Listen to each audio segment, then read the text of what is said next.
नवी मुंबई में महिलाओं के मुद्दों को लेकर भाजपा द्वारा जन आक्रोश महिला पदयात्रा का आयोजन किया गया। नवी मुंबई के जुईनगर इलाके से लेकर शिरवणे विद्यालय व जूनियर कॉलेज तक ये महिला जन आक्रोश पदयात्रा निकाली गई। यह पदयात्रा भाजपा के नवी मुंबई जिलाध्यक्ष डॉक्टर राजेश पाटिल के नेतृत्व में निकाली गई। इस पदयात्रा में नवनिर्वाचित जिला प्रभारी शशिकांत कांबले ने भी भाग लिया। बड़ी संख्या में महिला कार्यकर्ता और स्थानीय महिलाएं इस पदयात्रा में शामिल हुईं और अपने मुद्दों को लेकर आवाज बुलंद की। इस मौके पर नीलेश पाटिल, अभिजीत पेडणेकर, नगरसेविका डॉक्टर प्रणाली पाटिल, पूर्व नगरसेविका शिल्पा, पूर्व नगरसेवक निवृत्ति कापड़ने सहित कई भाजपा पदाधिकारी और कार्यकर्ता मौजूद रहे। पदयात्रा के माध्यम से महिला सुरक्षा और अन्य स्थानीय समस्याओं को लेकर सरकार और विपक्ष तक संदेश पहुंचाने की कोशिश की गई। इस मौके पर नवी मुंबई के भाजपा जिलाध्यक्ष डॉक्टर राजेश पाटिल ने कहा कि इस पदयात्रा के जरिए महिलाओं के मुद्दों को प्रमुखता से उठाया जाएगा और उनके समाधान के लिए प्रयास किए जाएंगे। नमस्कार। आज भारतीय जनता पार्टी नवी मुंबई जिल्ह्याच्या वतीनं जनाक्रोश महिलांचा एक मोर्चा आपण आयोजित केला होता। प्रदेश स्तरावर त्या ठिकाणी आपल्याला कल्पना असेल 7-8 दिवसापूर्वी सन्मान्य आपले लाडके मुख्यमंत्री देवेंद्र फडणवीस साहेब आणि प्रदेशाचे आपले अध्यक्ष आमदार सन्मान्य रवींद्र चव्हाण साहेब यांच्या मार्गदर्शनाखाली वरळी डोम या ठिकाणी महिलांचा एक प्रचंड असा मोर्चा त्या ठिकाणी आयोजित केला होता। हा जनाक्रोश मोर्चा होता।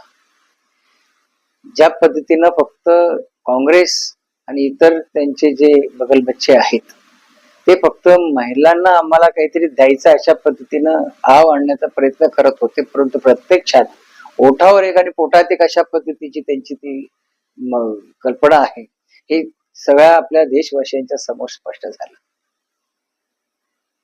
जनगणनेच्या नावाखाली त्या ठिकाणी आम्ही या ठरावाला आता मंजुरी देणार नाही असे सांगणारे हे बगलबच्चे, हे काँग्रेस त्या ठिकाणी निर्बुद्ध कसे आहेत ह्याची उदाहरणं आहेत। त्यांनी ह्या सगळ्या ठरावाला का मंजुरी दिली नाही? महिलांवर का अशा पद्धतीने अन्याय करावा? महिलांना त्या ठिकाणी संसदेमध्ये आज तेवढ्या मेजॉरिटीनं महिला 33% बोलून उपयोग नाही, तर संसदेमध्ये तेवढ्या महिला गेल्या पाहिजेत, तेवढ्या खासदारकीच्या स्वरूपात ते गेल्या पाहिजेत, तेवढ्या आमदारकीच्या स्वरूपामध्ये ते आल्या पाहिजेत, त्यांना त्या पद्धतीचं प्रतिनिधित्व मिळालं पाहिजे।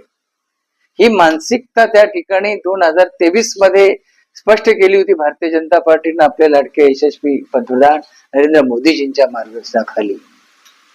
त्यावेळी सरसकट एक मतानं त्या ठरावाला त्या ठिकाणी मंजुरी दिली। व आता काय बिनसलं, फक्त त्या ठिकाणी दाखवायचं होतं की आम्ही एवढे पक्ष एकत्रित आहोत आणि त्या नावाखाली महिला भगिनींवर त्या ठिकाणी अन्याय केला। हा अन्याय त्या ठिकाणी महिला भगिनी कशा त्या ठिकाणी सहन करू शकतात? आम्ही देखील आमच्या महिलांचा त्याच्या दुसऱ्या दिवशी मोर्चा देखील आपण काढलेला होता। आपण वाशीच्या शिवाजी महाराजांच्या पुतळ्यापासून तर मर्यादेच्या मंदिरापर्यंत आपण त्या ठिकाणी हा जनाक्रोश मोर्चा तिथं सुरू केला होता। लगेच त्याच्याच दिवशीच इमिजिएट संध्याकाळी आपण त्या ठिकाणी तो जनाक्रोश मोर्चा काढला। महिलांनी उत्स्फूर्तपणे सहभाग घेतला। शेकडोच्या संख्येनं महिला भगिनी त्या ठिकाणी उतरल्या। त्यांना कळलं आमच्यावर अन्याय होतोय। आज देखील आम्ही ती वाशीला काढली म्हणून आम्ही ही जुईनगर परिसरामध्ये घेतली। या ठिकाणी देखील महिला त्या ठिकाणी शेकडोच्या संख्येनं उपस्थित होत्या। हा जनाक्रोश मोर्चा आहे। हा भारतीय जनता पार्टीचा पण भारतीय जनता पार्टीनं एक मानसिकता तयार करून ठेवलेली आहे की आमच्या महिला भगिनींना आम्ही सक्षम करणार आहोत। ते सक्षम राजकारणामध्ये देखील आम्हाला करायचं आहे। वेगवेगळ्या योजना त्यांच्यासाठी सरकारनं आणलेल्या आहेत, परंतु ते खासदाराच्या स्वरूपामध्ये आमच्या महिला भगिनींना प्रतिनिधित्व मिळावं याच्यासाठी टाकलेला तो ठराव, त्या ठरावामध्ये त्या ठिकाणी सगळ्या चांगल्या गोष्टी असताना सुद्धा निव्वळ त्या ठिकाणी मतदारांची संख्येनुसार त्या ठिकाणी होत असलेली जी पुनर्रचना होती मतदारसंघाची, त्या रचनेवर त्यांनी आक्षेप घेतले. फार चुकीची बाब आहे.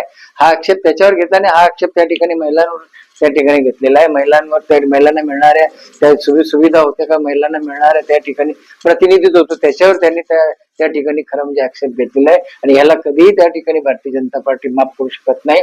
ना महिला भगिनी, आज न्यूट्रलपणे महिला भगिनी त्या ठिकाणी उपस्थित होत्या. अनेक महिला मागून गेल्या, कारण त्यानंतर इथं पक्षाचा आमचा कार्यक्रम आमचा होता, परंतु त्या अनेक महिला भगिनी त्या ठिकाणी गेल्या, कारण त्या उत्स्फूर्तपणे जशा घोषणा त्या ठिकाणी देण्यात आल्या महिला भगिनींकडून जन आक्रोश मोर्चाच्या स्वरूपामध्ये, तेवढ्यामध्ये त्या अनेक महिला उत्स्फूर्तपणे त्या ठिकाणी सहभागी झाल्या. या सहभागी होण्याचं कारण एकच आहे की त्या ठिकाणी त्यांच्यावर होत असलेला अन्याय त्यांच्या लक्षात येत होतं.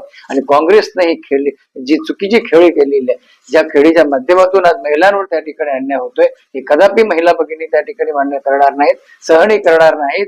आम्हाला जर रस्त्यावर उतरायची वेळ आली तरी आम्ही उतरू, परंतु महिला भगिनींना भारतीय जनता पार्टीच्या माध्यमातून कसा न्याय मिळेल या दृष्टिकोनातून आमचे प्रयत्न असतील. आज त्या ठिकाणी आमची ही पदयात्रा होती, ती पदयात्रा आम्ही त्या ठिकाणी यशस्वीपणे त्या ठिकाणी केली.